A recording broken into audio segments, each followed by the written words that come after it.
El 20 de septiembre de 1822 se instaló el primer Congreso Constituyente del Perú, convocado por el libertador José de San Martín. Hoy conmemoramos el 199 aniversario de ese hecho histórico. En el año del bicentenario de nuestra República, los congresistas de todas las bancadas asumimos el reto de encontrar los consensos necesarios que permitan consolidar la democracia y la institucionalidad en nuestro país. Saludo este aniversario del Congreso a un año de cumplir los 200 años de institucionalidad y recordando las palabras expresadas por quien fue elegido presidente del primer Congreso Constituyente del Perú, Francisco Javier de Luna Pizarro. La soberanía reside en la nación y su ejercicio está en el Congreso, que legítimamente la representa. Defendamos siempre la democracia y el Estado de Derecho.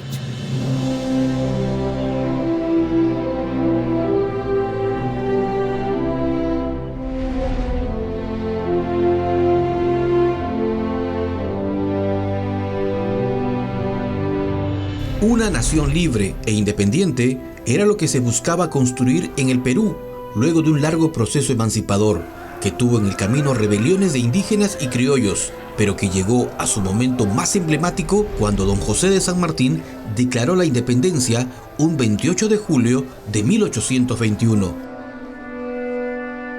Mucho se ha dicho en torno a la idea inicial de San Martín, que incluso tenía la intención de instaurar un nuevo gobierno monárquico constitucional, para que el ingreso del Perú a la democracia no sea brusco y para tener el apoyo de la aristocracia, la cual temía perder sus privilegios una vez que se rompa con la corona española. Entonces, ¿cómo sería la estructura de gobierno de este Perú, que, en la práctica, todavía estaba lejos de ser libre?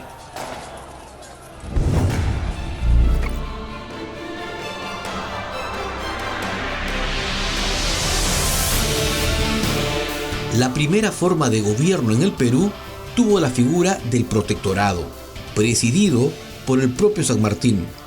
Ante la ausencia de una constitución política, se concentraba en él todos los poderes vía un estatuto provisional. El protectorado era una especie de gobierno a cargo de un protector.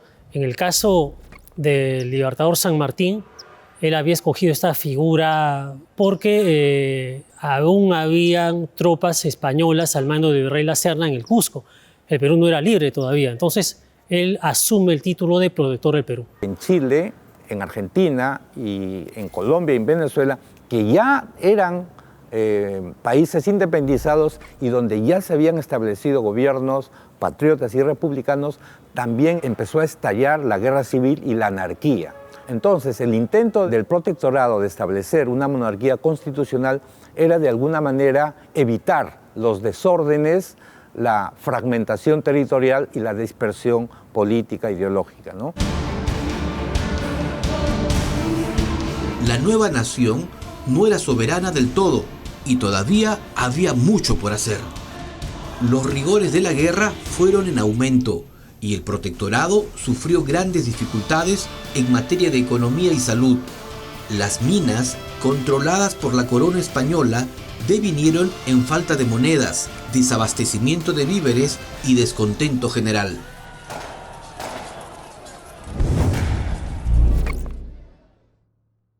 San Martín tuvo que tratar de convencer a la élite criolla limeña de que él estaba de paso, él era una especie de gobernante transitorio. La gente de Lima y del Callao apoyaba a San Martín. Primero, hay que ver que se sentían más libres para transitar por la calle, conversar, sin ser sospechosos de conspirar contra el régimen colonial, como había muchas de esas intrigas en los últimos años del virreinato, ¿no? Contra el virrey Abascal, Pezuela, ¿no? El 27 de diciembre de 1821 lanzó la convocatoria para elegir el primer Congreso Constituyente del Perú. El complicado contexto dejó en claro que la anarquía estaba ganando terreno y las elecciones se dilataron. A esto se sumó la derrota del ejército patriota en la batalla de Ica el 7 de abril de 1822. Encima, la población pidió que el ministro de Estado, Bernardo Monteagudo, sea retirado del gobierno y expulsado del país. Él tiene la idea de que para extirpar cualquier peligro sobre el Perú era necesario sacar a todos los españoles del país. Da medidas restrictivas para la circulación de los españoles y de algunas personas que él creía que eran peligrosas para el protectorado. Muchos fueron apresados, otros deportados, incluso algunos fueron ejecutados, fusilados. Y entonces él se ganó pues la reprobación de la gente, ¿no? Sobre todo de la élite criolla limeña, que fue la más afectada. Es en este difícil contexto cuando se fijan las elecciones para septiembre de 1822, luego del viaje que haría San Martín a Guayaquil para sostener su famosa reunión con Simón Bolívar.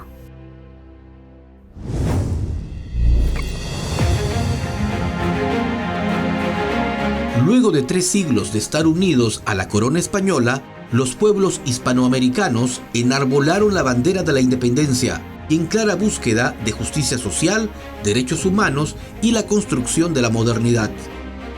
Un aspecto importante era la exigencia de un marco jurídico que garantice esos derechos y libertades. En ese contexto, el Congreso de la República tendría un rol fundamental. Para delinear todo esto, es clave la figura de José Faustino Sánchez Carrión, el solitario de Sayán. Él era defensor de las libertades, de los derechos de los ciudadanos, ¿no? Y el Perú debe mucho a él algunos derechos civiles, ¿no? En materia, por ejemplo, de libertad de expresión, el derecho a la propiedad. Todavía estaba lejana la derrota de los realistas. Además, el virrey La Serna seguía despachando en el Cusco. Ante esto, existían muchas dificultades, sobre todo para elegir a los representantes de los territorios ocupados. Cusco, Huamanga, Puno, lo que hoy día es Arica, Tarapacá, que era peruano, estaba en manos de los españoles y no tuvieron representantes en el Congreso peruano. La capilla de la Universidad Mayor de San Marcos, lugar donde se ubica hoy el Palacio del Congreso, fue escenario designado para elegir al primer Congreso Constituyente del Perú, primera institución política elegida democráticamente en nuestra historia republicana. Allí destacaba la figura de Toribio Rodríguez de Mendoza, presidente de la Junta Transitoria del primer Congreso Constituyente. Toribio Rodríguez de Mendoza era un clérigo peruano muy destacado. La mayoría de los congresistas, que más o menos eran jóvenes, entre digamos 30 años, 40 años, habían sido alumnos de él en el Comité de San Carlos. Un total de 79 diputados fueron los elegidos, así como 38 suplentes. En esa primera reunión fue elegido presidente efectivo del Congreso Francisco Javier de Luna Pizarro. Fue un clérigo arequipeño y él llega a España justo en momentos en que se da la guerra de liberación española contra la invasión napoleónica. Aparece en las Cortes de Cádiz, él asiste a los debates y cuando él regresa al Perú después, él es nombrado porque tiene esa experiencia política y es uno de los hombres más cultos del Perú. Ese mismo día, el libertador José de San Martín renuncia a todo poder político y militar ante el recién instalado Congreso Constituyente.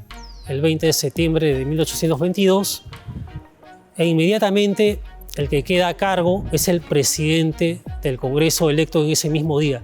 El primer Congreso Constituyente del Perú se encargó de elaborar la primera Carta Política Peruana, la Constitución de 1823.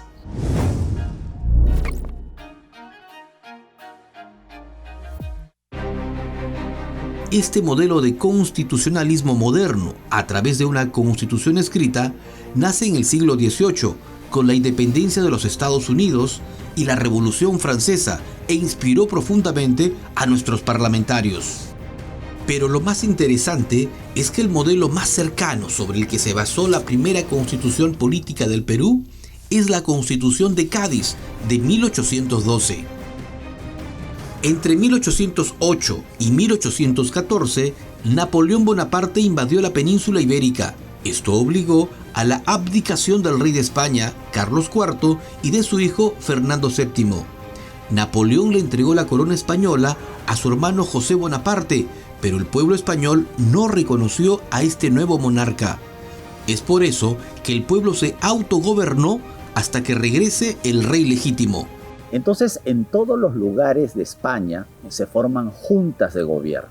Y las juntas de gobierno deciden establecer un gobierno central que se convoca en la ciudad de Cádiz. Entonces, aquí en América también empiezan a aparecer juntas de gobierno. También tienen que elegir a sus representantes en las Cortes de Cádiz.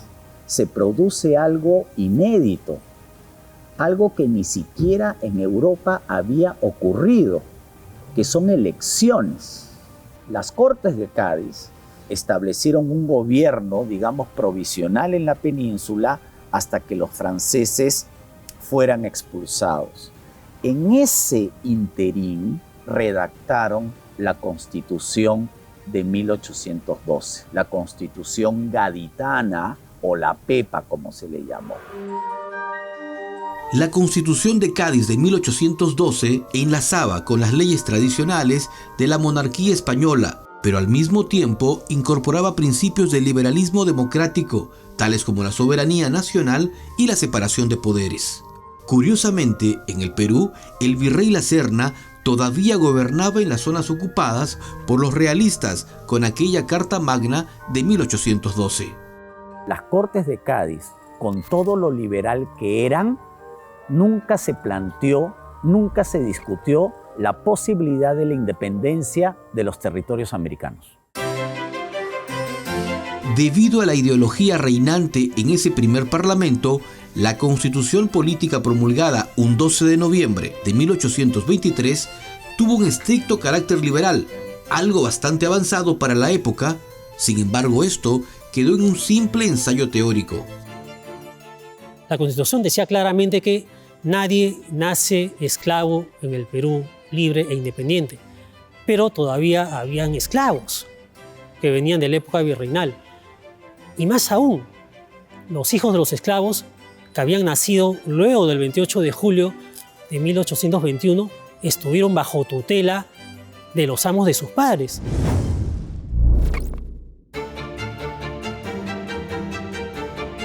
La llegada del libertador Simón Bolívar para culminar la independencia llevó a que la Constitución de 1823 quedara suspendida, una vez que el Perú fue liberado tras la batalla de Ayacucho el 9 de diciembre de 1824.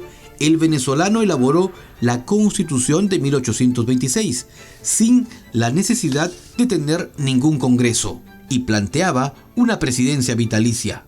Los planes de Simón Bolívar de tener un mandato vitalicio en el Perú no prosperaron. Es más, su constitución apenas duró 50 días cuando cayó el primer régimen bolivariano a principios de 1827.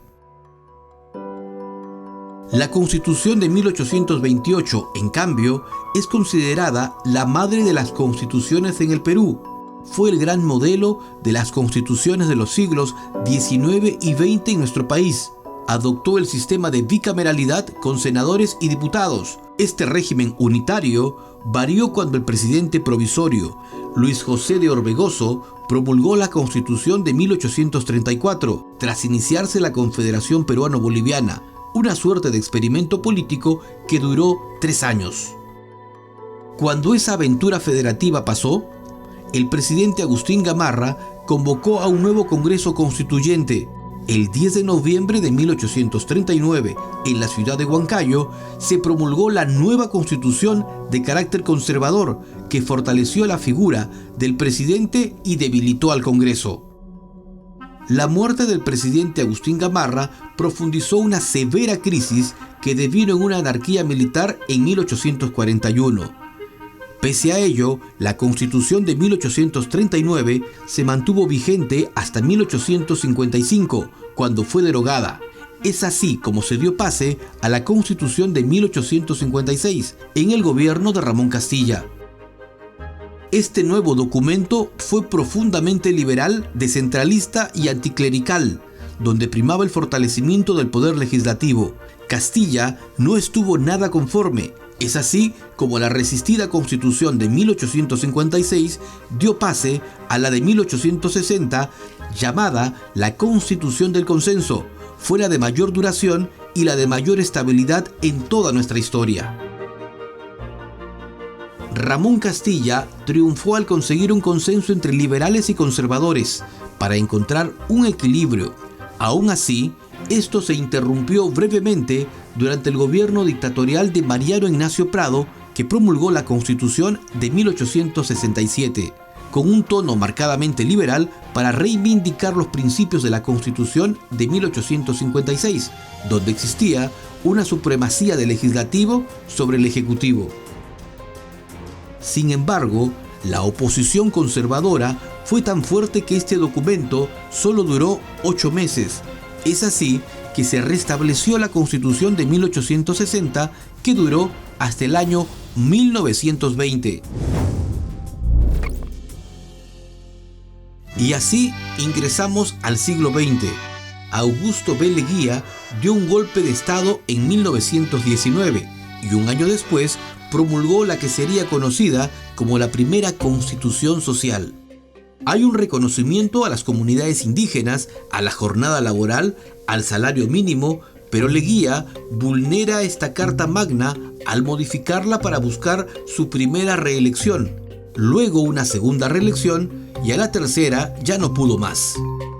Luego de la caída de Leguía se creó la Carta Magna de 1933. Esta constitución pone fin a la reelección inmediata de un presidente, en clara alusión a Leguía. Fue promulgada por el presidente Luis Sánchez Cerro y tuvo una vigencia de 46 años. El Perú atravesaba una aguda crisis económica al final de la segunda fase del gobierno revolucionario de las Fuerzas Armadas. Es en ese contexto que el presidente Francisco Morales Bermúdez convoca una asamblea constituyente instalada el 28 de julio de 1978 y que fue presidida por el legendario líder aprista Víctor Raúl Haya de la Torre.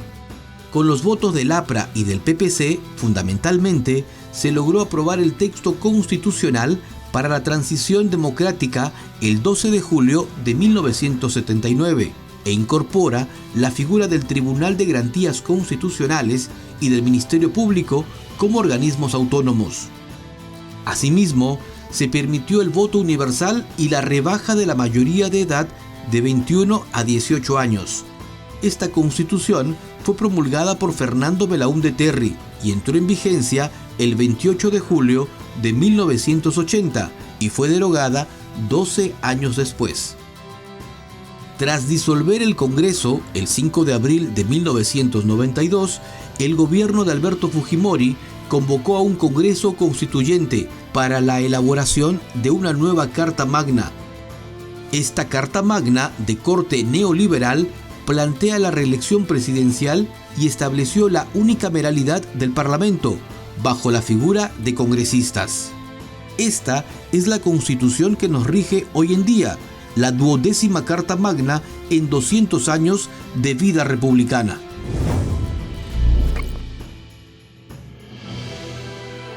Micaela Bastidas, María Parado de Bellido, las heroínas Toledo, Francisca Zubiaga, la Mariscala, entre otras valientes mujeres, no solo participaron activamente en el proceso de independencia, sino que sacrificaron sus vidas, lo que deja en claro que las mujeres peruanas han sido fundamentales para el nacimiento de nuestra república.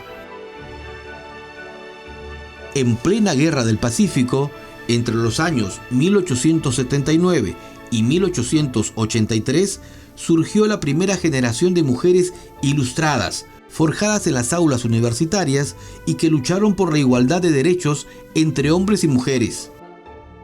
Mercedes Cabello, Clorinda Mato de Turner, Teresa González de Fanning, entre otras, se valieron de la educación, el periodismo y las veladas literarias para fomentar la inclusión de la mujer más allá del ámbito del hogar. Luego, el siglo XX, las precursoras del sufragio femenino en el Perú tienen dos figuras importantes. En torno al movimiento sufragista destacan dos muy importantes. La primera diría yo que es María Jesús Alvarado, ¿no? La destaco más porque no era una mujer de recursos. Tuvo muchas dificultades para hacer la lucha por el sufragismo en el Perú. Le costó mucho, le costó el exilio, la pobreza, le costó la marginación, ¿no?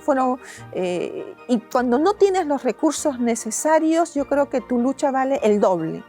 La otra destacada sufragista fue Aurora Cáceres, burguesa, con más recursos económicos, con más redes también en el extranjero. Yo creo que la lucha es destacadísima, pero se le facilitaba económicamente. Gracias a sus actividades profesionales, ellas lograron ser escuchadas y el mayor hito conquistado fue la materialización de las luchas reivindicativas con la promulgación de la ley que otorgó el voto femenino en el Perú en 1955. Ya había habido una experiencia, no de sufragio, pero sí de participación política de las mujeres en las municipales en 1945-46, cuando varias mujeres son designadas como concejalas, ¿no? Durante la Primavera Democrática de Bustamante y Rivero, donde obviamente el 45-46 el APRA tiene un peso trascendental dentro de esta alianza que lleva al poder a Bustamante y Rivero.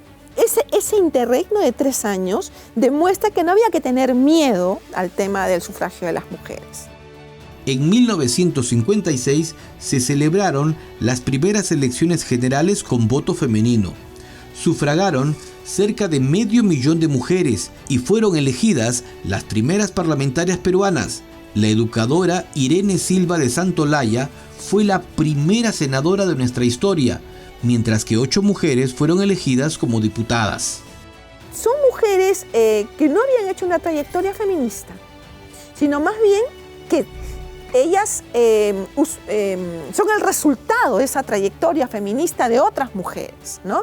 Por ejemplo, de las 9 parlamentarias, casi tienen formación, algunas de abogadas, de educadoras, todas son católicas, creo que por lo menos 7 son casadas o 6 son casadas, tienen hijos, entonces tienen que hacer compatible su vida personal con su vida política. Los proyectos de ley que ellas presentan, por ejemplo, son sobre incrementar escuelas, reconocimiento de distritos. La ley de amnistía, por ejemplo, para los presos políticos, es una ley con el apoyo impulsada por ellas. Para el periodo parlamentario 1995-2000 fue elegida la primera mujer que presidió el Congreso. Se trató de la abogada Marta Chávez. En 1995 se crea la Comisión Especial de la Mujer en el Congreso, que presidió por primera vez Beatriz Berino y hoy se llama Comisión de la Mujer y Familia. Otro hecho importante ocurrió en el año 1997 con la aprobación de la Ley de Cuotas Electorales, que llevó a los partidos políticos a incluir en sus listas de candidatos al Congreso a un 25% de mujeres, número que se incrementó al 30% en 1998. Y hay que entender algo también, no por el hecho de ser mujeres, la política va a ser mejor. La política es política, entonces implica fines y medios, intereses, en fin. Pero lo que sí es que es la política del reconocimiento, que si la sociedad es 51 y pico de mujeres y el resto son hombres, entonces tienen que tener esa representación real. La representatividad femenina también llegó del lado de las mujeres indígenas, que se insertaron en los espacios políticos. La primera mujer indígena en ser elegida al Congreso fue Paulina Arpasi, representante de Puno y campesina aymara. En el siglo XXI, los grandes desafíos de la participación de la mujer en la política suponen eliminar las brechas de discriminación, con el surgimiento y promulgación de leyes que promueven la alternancia y paridad para que se eleve la cuota de participación femenina en elecciones generales, municipales y regionales.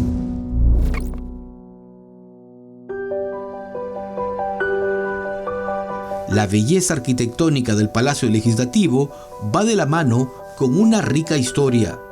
La vida republicana del Perú se inicia en este mismo terreno, en 1822, ya que aquí se encontraba el local de la Universidad Mayor de San Marcos, lugar donde se realizaron las primeras actividades congresales, más precisamente en la Plaza de la Inquisición, hoy conocida como Plaza Bolívar. Precisamente, el monumento en homenaje al libertador venezolano se inició en el gobierno de José Echenique en 1852. La estatua fue esculpida en Milán en bronce, con una base de mármol, la misma que llegó al Perú en 1859. El presidente Ramón Castilla inauguró la estatua en la nueva Plaza Bolívar durante el aniversario de la batalla de Ayacucho, un 9 de diciembre. Posteriormente, junto al ornato, otros ambientes se agregaron a la Plaza Bolívar como la conocemos ahora. Tal es el caso de la cripta al soldado desconocido, que rinde homenaje a los peruanos que defendieron la patria en la Guerra del Pacífico. La idea de construir un edificio acorde a la importancia del Parlamento data desde 1869, pero las distintas crisis políticas y económicas hicieron que este sueño recién se hiciera realidad al inicio del siglo XX.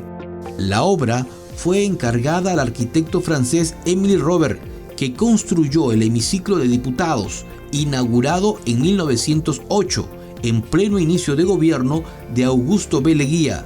Todo un estilo neoclásico. ¿Por qué un neoclásico y por qué afrancesado? Afrancesado, bueno, el arquitecto era francés. ¿En qué se demuestra? Por ejemplo, que las columnas en la fachada principal las tenemos en pares, típico de la arquitectura francesa.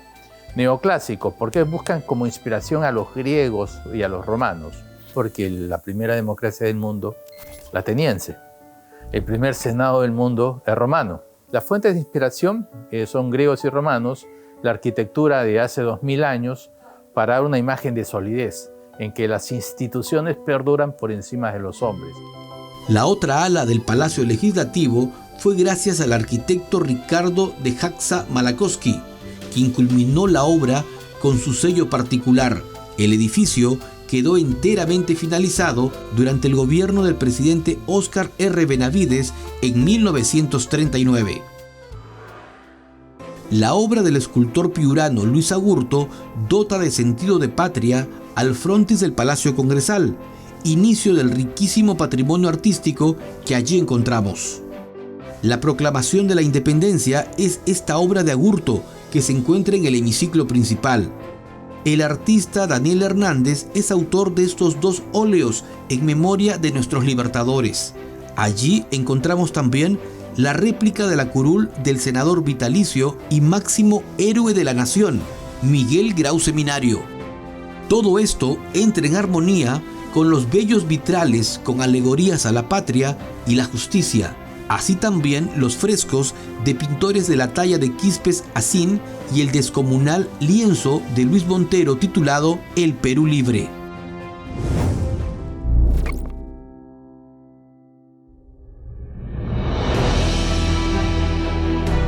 La principal vía de acceso al Palacio Legislativo es el famoso Hall de los Pasos Perdidos, donde se exhiben los bustos de 14 ilustres de nuestra historia republicana.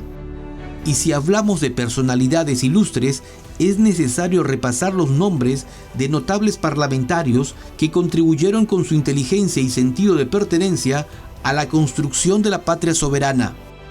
Tales son los casos de Francisco Javier de Luna Pizarro, Toribio Rodríguez de Mendoza, Hipólito Unanue, Bartolomé Herrera, Ricardo Palma, Manuel Pardo y Lavalle y Miguel Grau Seminario. Todos estos nombres corresponden al periodo comprendido entre 1822 y 1895, la llamada democracia nominal, caracterizada por la ausencia de una opinión pública participante en la vida política y la lucha electoral.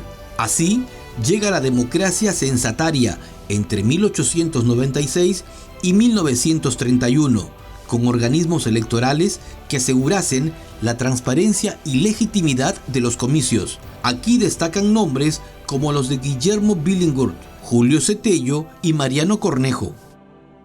la democracia masculina alfabeta, comprendida entre 1931 y 1955, todavía no abría las puertas a las mujeres y analfabetos, pero dejó abierto el camino a la universalidad del voto. Aquí aparecieron ilustres como José Gálvez Barrenechea, Fernando Belaúnde Terry y Manuel Seoane Corrales. La democracia mixta alfabeta, entendida entre 1956 y 1978, permitió a las mujeres participar en la vida pública. Irene Silva de Santolaya, Raúl Porras Barrenechea, Armando Villanueva del Campo y Carlos Manuel Cox son grandes representantes de esta etapa.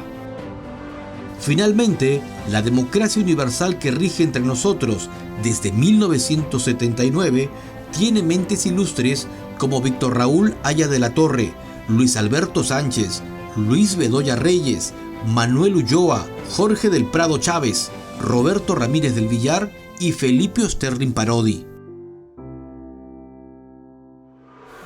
Este ha sido un repaso a la historia del Congreso de la República, que cumple 199 años de vida, pero es también un repaso a las distintas etapas de nuestra vida republicana, marcadas por los ideales de peruanos y peruanas en busca de justicia social, igualdad y principios democráticos.